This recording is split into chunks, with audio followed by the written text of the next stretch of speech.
জি, নবী মুস্তাফা সাল্লাল্লাহু তাআলা আলাইহি ওয়া সাল্লামের কে দেখলাম কি যে জুতো আর সাজমের উপরে, জুতোর উপরে নবী পাকের কদম, কদম থেকে উঠতে উঠতে দেখলাম হাঁটু, উঠতে তো জাম্বুল্লাহ কমর, তারপরে শানে মোবারক কাঁধ।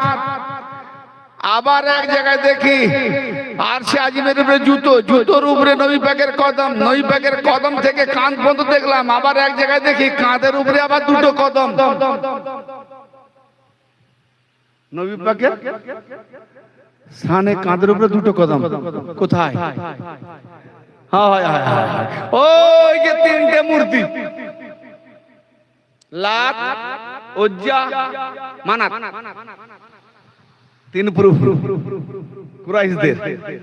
এরা বড় বড় কুরাইশ, বড় বড় খোদা। জি, আমার নবী বলেন, আলী লাব্বাইক ইয়া রাসূলুল্লাহ, আমি তো আপনার কাছেই পেয়ে নি। আলী তিনটে উপরে বড় বড় হাত তো পৌঁছাচ্ছে না, কি করা যায়? মাওলা আলী বললেন, আমি বসে যাচ্ছি, আমার কাঁধে আপনি উঠুন। হ্যাঁ, আমার কাঁধে উঠুন, আমি আসামে দাঁড়িয়ে যাব, তাহলে ডবল মানুষ। জি, তাহলে আপনার হাতটা ওখানে পৌঁছে যাবে। আচ্ছা, আমি বলি কি ব্যাপার হলো?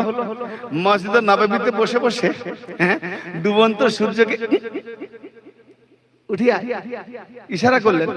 তো এখানে হাত, যেখানে হাত যাওয়ার কথা নয় সেখানকে ইশারা করলে ডুবন্ত সূর্য আসরের জায়গায় এলো, আলী নামাজ পড়লেন। আবার আবু জেহেলের সঙ্গে চ্যালেঞ্জ করতে গিয়ে নবী পাক করতে চাচ্ছেন না। আল্লাহ বলে কেন চুপ করে আছে? বলে অনেক সৃষ্টি আছে, আমি রাহমাতুল আলামিন, আমি হাত ধরে অনেক আল্লাহ পাকের মখলুকাত ধ্বংস হয়ে যাবে, বলে হাজার মখলুকাত বাড়িয়ে দেবো, তুমি আবু জেহেলের কাছে হারবে না, তোমার হারা আমি হেরে যাবো, উংলি উঠাও, চালিয়ে দাও। তো জমিনে, মক্কার জমিনে বসে আবু জেহেলের সঙ্গে চ্যালেঞ্জ করতে গিয়ে নবী মুস্তাফা যা উংলি হিলালেন, যা দুখণ্ড হয়ে গেল। এক খণ্ড কুয়া পাহাড়ের উপরে, আর এক খণ্ড আবু জেহেলের আগল দিয়ে বাগল দিয়ে ঘুরিয়ে ফিরে জোড়ো হলো চলে গেল। ইয়া রাসূলুল্লাহ, মক্কার জমিনে, মদিনার জমিনে বসে বসে যখন সূর্য আর চন্দ্রকে এই খেল দেখাতে পারো, কাবা বাইতুল্লাহ কত ফুট নাই, 10-20 ফুট উপরে, তো ওটা আবার উঠতে হবে কেন? ইশারা করে তো নামে চলেছে। জি, খাজা বাবা আনাসাগরের পানিকে যদি পুরো একটা কোটায় ঢুকি দেয়, নবী পাকের জুতো ধুলো তো খাজা বাবা না।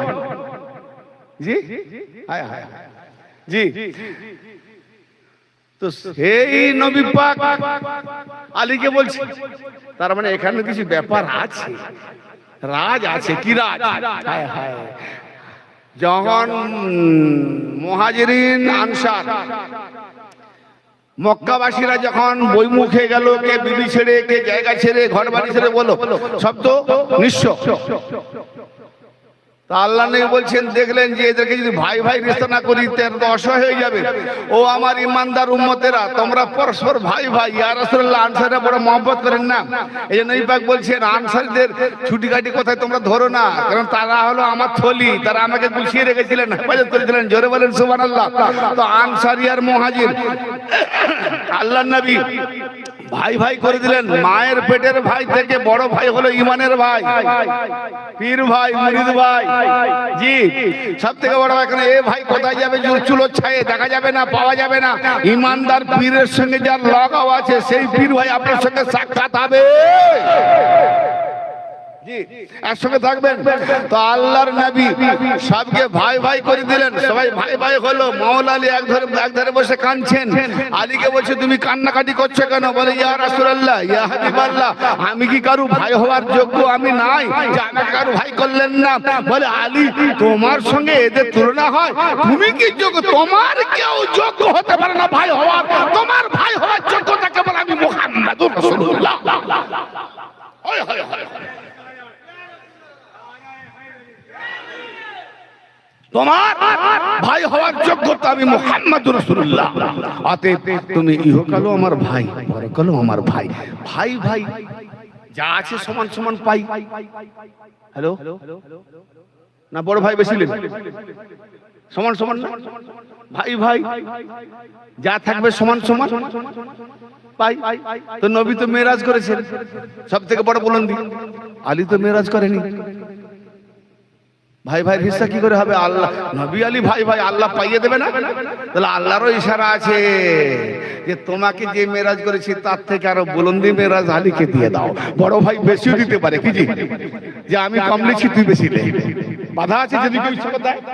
ছোট ভাই ছেড়ে দিতেও পারে যে না পড়ে দাও তুমি, না আমার লাগবে না, কিন্তু হিসাব তো বরাবর। তা আমার নবী দেখলেন এই মৌকা আলীকে পাইয়ে দিয়ে, হে আলী কি বাহানা করছেন, কেন ইশারা করব, এখানে পাইয়ে দেবো। নবী তো জানেন কি হবে। আলী বসে পড়লেন আর নবী পাক দুটো পাক উঠালেন, যেই উঠালেন আলী উঠতে পারেনি। রাবিরা লিখেছে কি জানেন, ব্যাখ্যা করেছে, দেখো মুহাদ্দিসরা বলে নবুয়তের এত ওয়েট, এত ভার, এত ওজন, আলী তো নবী নয়, কি করে উঠাবে? তাই আলী বহন করতে পারেনি। কামবাখাত, বেকুফ, নাদান, একটা পশুর জ্ঞান আছে তোমার জ্ঞান নেই। যে নবীকে ঘোড়া বহন করতে পারে, মাথায় ঢুকছে কথা? নবী ঘোড়ায় সওয়ার হন না, তাহলে চার পায়া পশু উঠাতে পারে, গাধা উঠাতে পারে, উট উঠাতে পারে, বিবিরা উঠাতে পারে, ডোন্ট মাইন্ড। শেরে খোদা আলী উঠাতে পারে না, আল্লাহর বাগ, একে বলে আল্লাহর বাগ, আল্লাহর বাগ। আবার এক মোল্লা বলে কি, কলিমুল্লাহ ওলিউল্লাহ, হায় হায় কি বলে, বলে আলী খাইবারের সে দেওয়াল এই দরজা উঠেছিল না, তাই গা হাতটা ব্যথা ছিল, ও মোল্লা দেখতে গেছিল। হ্যাঁ, ইও কাদিরিয়ার প্রামর, ও দেখতে গেছিল। আলী ডাক্তার দেখেছিল, ও বোধহয় ডাক্তারের ডেট পেয়েছিল, থাকতো লেবারগিরি করতো নাকি। আশ্চর্য, আলী খাইবারের যুদ্ধে দরজা উঠেছিলেন, তার জন্য আলীর গা হাত পা ব্যথার জন্য উঠাতে পারেন। এই আল্লাহর পাক গা হাত পা ব্যথা হয়, মানে এই ধরনের মোল্লারা এই যে দরবারে টেনে টেনে নিয়ে যাচ্ছে, এ হলো এই জামানার দাজ্জাল। এ একটা পীরের সাইনবোর্ড লাগানো মোল্লা, এরা নাকি তালিম দেবে। হ্যাঁ, আল্লাহু আকবার। আফসোস, গশ পাকের কদম তামাম ওলির গর্দানে মানা যাবে। হ্যালো, ভুল বুঝবেন না। গশ পাকে বিনা উজুতে যদি কেউ গশ পাকের নাম নিত, আগে গর্দান উড়ে যেত। তাতে মুরিদে অনেকে বললো যে আপনি যেভাবে করছেন এবার যদি কেউ নাম নিলে গর্দান উড়ে যায়, ঠিক আছে আজ থেকে আর গর্দান উড়াবো না, একটা করে লোম খুশি হবে, তাই না? হ্যাঁ না বলছেন না? আল্লাহু আকবার। মাওলা আলী পাকের শান বড় না গশ পাকের শান বড়? আলী না হলে গশ পাক হতেন। তো যে আলী পাকের নাম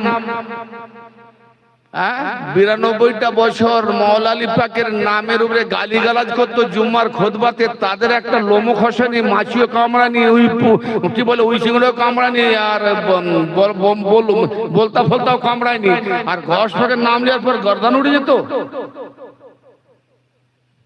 হ্যাঁ, মা বিয়ার কটা গর্দান উড়েছে? হ্যালো, শুধু হাদিসে কলমবাজি হয়নি, এসবে কলমবাজি করেছে। আমার গশ পাকের কদম যদি প্রত্যেক অলির গর্দানে হয়, তাহলে গশ পাকের আব্বাজান অলি নয়। কাদামি হাজি আলা রাকাবাতিন কুল্লি ওলিউল্লাহ। কে লিখলো? গুনিয়াতুত তালিবিন, ওটাও গশ পাকের কিতাব, কিন্তু আব্দুল হক মুহাদ্দিস দৌলভী বহু মুহাদ্দিস বলেছেন এটা গশ পাকের কিতাবই নয়, তার নামে রচনা করেছে। কারণ ওতে তো মুয়াবিয়ার ফজিলত বিশাল বয়ান, আর ইসহাক কে জবিউল্লাহ করেছে। তাহলে গশ পাক ইসহাককে জবিউল্লাহ করলেন, ইসমাইল জবিউল্লাহ না ইসহাক জবিউল্লাহ? ভাই আমি গশ পাকের যে কদমে ধুল, সেই ধুল পায়ে জুতার ধুল, তওবা, আল্লাহ মাফ করুন। নবী পাকের যেমন কিছু কিছু জাল হাদিস কোরআন থেকে নাম মিললে আমরা ছুড়ে ফেলে দিই, তো ওলিদের শানও যে বিভ্রান্তিকর কিছু কিছু লিখেছে, এটাও কিন্তু যেন উপরে কোন আহলে বাতুর উপরে যেন এক চুল পরিমাণ কি বলে বেয়াদবমূলক না হয়ে যায়, তাওহীদ না হয়ে যায়। সব মানতে গিয়ে আমি যদি গস পাকের এই শানগুলো পুরোটা মেনে নিই, কিন্তু আহলে বায়াতের উপরে আমি তাওহীদকারী হয়ে যাব। কারণ গস পাকের আব্বা জান মাশহুর ওলি, তাহলে গস পাকের পা যদি প্রত্যেক ওলির গর্দানে, তাহলে ওনার আব্বার কাঁধেও পা, ওনার মা ওলিয়া তার মায়ের কাঁধেও পা, মায়ের পা তলে যত বড় ওলি হোক, মায়ের পা তলায় জান্নাত। হ্যালো, তাহলে যদি ওলির গর্দানে কদম, তাহলে পায়ের তলায় থাকলো না, মায়ের কাঁধকে বরং গস পাক কাঁধের পায়ের তলায় রাখো, কোনটা? না, এটাও কলমবাজি।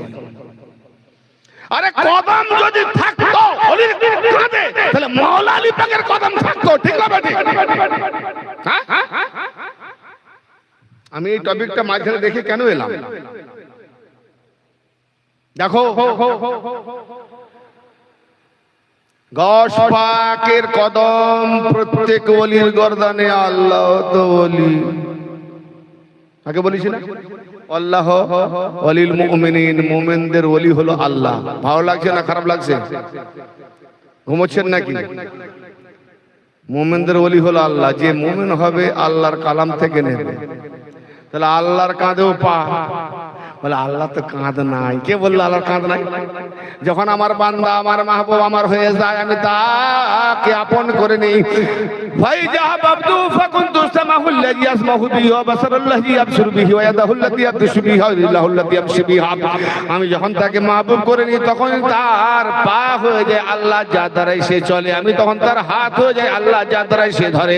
আমি তখন তার চোখ হয়ে যায় আল্লাহ যার দ্বারাই সে দেখে। আমি তখন তার কান হয়ে যায় আল্লাহ যার দ্বারা সে দেখে। জবান হয়ে যায় আল্লাহ যার দ্বারা সে বলে। তাহলে জবান মুখে, চোখ কান ও মুখমণ্ডলে, চোখ ও মুখমণ্ডলে। তাহলে কাঁধ না থাকলে মুখ গলা হবে না, গলা না থাকলে মাথা থাকবে না। তাহলে কাঁধের উপরে ওলি। অতএব আমার আল্লাহ বলছেন যে ওলিদের হাত পা অঙ্গ প্রত্যঙ্গ আমি আল্লাহ হয়ে যাই। অতএব ওলির কাঁধে কদম দেওয়া মানে আল্লাহর কাঁধে কদম হয়ে গেল। মানা যাবে? আমি প্রথম যে হাদিসটা বললাম,